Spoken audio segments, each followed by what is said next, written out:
Good morning बच्चों, मैं Mohanlal, class 5 subject arrear. आज आपको रिप्रोडक्शन बाय रूट्स के बारे में बता रहा हूँ।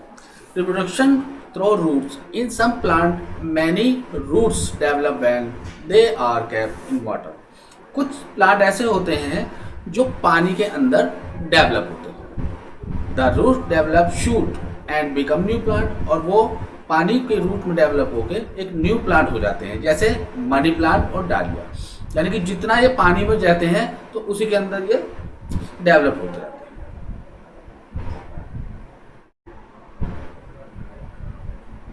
Reproduction through leave.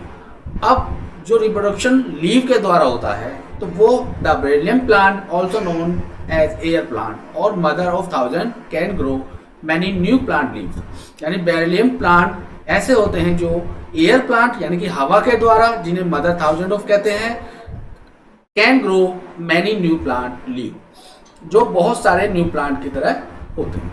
New plant for spar यानी कि जो थोड़े थोड़े खिलते हैं। Non flowering plant are some of the oldest plant on earth. यानी कि बिना फूलों वाले प्लांट जो oldest plant on the earth, जो अर्थ पर सबसे पुराने प्लांट होते हैं। Some famous non flowering plant जैसे फर्न, हॉर्सटेल, तो ये फर्न्स एंड हॉर्सटेल ऐसे प्लांट हैं जो नॉन फ्लावरिंग प्लांट हैं।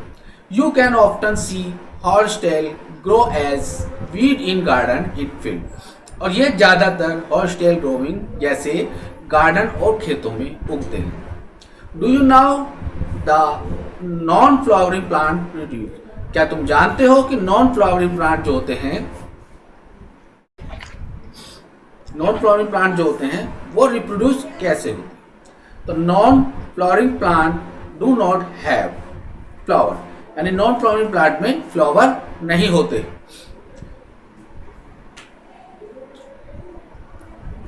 नॉन फ्लावरिंग प्लांट में फ्लावर नहीं होते। Do you not non flowering plant grow some spore not from seed. तो नॉन फ्लावरिंग प्लांट जब स्पॉर में नहीं होते तो नॉन फ्रॉम सीड, वो सीड में से नहीं निकलते। Have a look at the underside of the fern leave. क्या हम उसको अंडर साइड यानी कि नीचे की तरफ देखते हैं कि उनकी पत्तियां जो होती हैं वो नीचे की तरफ होती हैं। Fern have leave with breathing spar on under side, यानी कि फर्न की लीव जो होती हैं वो breathing spar in the under side, यानी कि नीचे की तरफ वो ब्रीथिंग करती हैं।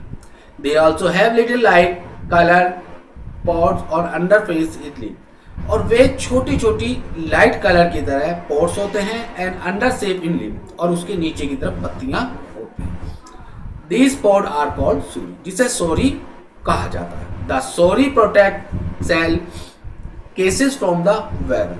सोरी जो प्रोटेक्ट सेल होते हैं वो मौसम के हिसाब से प्रोटेक्ट होते हैं। Inside the cases protozoal in divided into many tiny cell, each cell become a spore, और अंदर की तरफ प्रोटोसेल के दो भागों में वो बांटा जाता है। Many tiny cell and each cell, यानी कि वो छोटे छोटे सेल और एक अलग सेलों की तरफ वो बढ़ते हैं। As the weather become warm the case dries ripen, और जैसे कि मौसम होता है गर्म, जैसे कि मौसम गर्म होता है, the case dries and ripen, तो वो कच्चे और सूखे होते हैं। The spore spot from the cases are the carried away from the air from new plant, और ये हवा के द्वारा, जब हवा की तरह ये आगे बढ़ते हैं तो ये एक न्यू प्लांट में होते हैं। स्टोरी ऑफ द टी, यानी कि चाय की कहानी। The story began in ancient China over 5000 year ago according to legend the Shennong, यानी कि ये कहानी पुराने समय में 5000 साल पहले चाइना में शुरू हुई थी। According the legend the chain song, और ये उस समय की शेरनॉन्ग के अर्लियर एम्पायर, जो पुराने शासक थे और जो राजा करते थे क्रिएटिव साइंसेस, जो एक प्राकृतिक साइंटिस्ट भी पोर्शन एंड द आर्ट बने थे। Is far cited at required among other, और ये उस साइटेड के द्वारा जितनी उसकी जरूरत थी वो बने। That all drink water should be boil, यानी कि पानी को गर्म करके उसमें हाइजीन करके पिया जाता है। तो इन समर डे, गर्मियों के दिनों में, visiting distance region of the real and the court stopped the rest. गर्मियों के समय में लोग जब इसको देखते थे तो वो एक अलग ही होता था।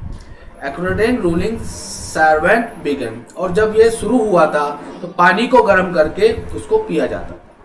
पत्तियों को सुखाकर from the near by Bush fail in the boiling water, पत्तियों को सुखाकर उनकी बुशों उनकी शाखाओं के बॉइलिंग करते थे, पानी के अंदर उसको बॉइलिंग करते थे। एंड ब्राउन लिक्विड फिल, और जो वाटर हो जाता था वो ब्राउन कलर का हो जाता था। एज साइंटिस्ट एम्परर, उस वैज्ञानिक राजा ने इसके अलावा न्यू लिक्विड ड्रैंक सम, और कुछ नए तरल पदार्थ उसने लिए। दे फाउंड वेरी रिफ्रेशिंग, और वो बहुत ही रिफ्रेशिंग माना जाता था। Therefore, according to the legend, tea was the created. इस तरह से वो एक लीजेंड क्रिएटेड बना चाय। The history of the T drinking in India, और चाय भारत में किस तरह से वो चाय को पिया जाता था। T drinking has involve different ways over year, India different from royalties and now become the favorite of the common man. India led world tea drinking, यानी कि जो चाय जो पी जाती थी वो अलग तरह के भारत में पी जाती थी। अलग अलग भारतीय के लोग थे, अलग अलग जगह थी, तो उसके हिसाब से उनको हर तरीके का अलग अलग ढंग से उसको दिया जाता। From the humble roadside tea stall and the railway platform boardroom the corporate India tea is available. और जब हम सड़कों पे जाते थे तो जगह जगह पर रेलवे प्लेटफॉर्म हो गए या जगह जगह पर रास्ते हो गए, तो हर जगह हमें टी स्टॉल मिलते थे। और cup of the sweet and refreshing चाय अवेलेबल इन टी, और हर चाय की दुकानों पे इस तरह की रिफ्रेशमेंट मिलती थी, चाहे वो ट्रेन हो, चाहे वो बस हो, चाहे वो किसी तरह का ढाबा हो। ये नॉर्थ इंडिया का सबसे फेमस होता। The variety of the brew available is the numeration as per history of the drinking in India. ये एक ऐतिहासिक चीज है, ऐतिहासिक चाय है जो भारत में पी जाती थी। Drinking since that time different varieties in the emerge, most famous among the Darjeeling T. और जो पुराने समय थे जो आज भी वहां पर फेमस है बहुत ज्यादा, तो दार्जिलिंग टी यानी कि दार्जिलिंग की चाय सबसे ज्यादा फेमस मानी जाती है, क्योंकि ये एक व्यावसायिक तौर पे भी चाय का उत्पादन भारत में किया जाता था। और यह ब्रिटिश राज से ही इसको बनाया जाता था जब अंग्रेज यहाँ थे। The first tea garden was established by the British east India company, यानी कि पहले चाय का बागान ब्रिटिश इंडिया ने इसको स्थापित किया था 19th सेंचुरी में। Assam are the region north part of the India, और आसाम जो है वो उत्तर पश्चिम का भारत का सबसे बड़ा बागान माना जाता है। तो आज मैंने आपको ये टी के बारे में और रिप्रोडक्शन आपको बताया गया था, तो इसको आप ध्यान से देखेंगे, ध्यान से समझेंगे, और ये आपका लेसन यहाँ कंप्लीट हो गया। Thank you.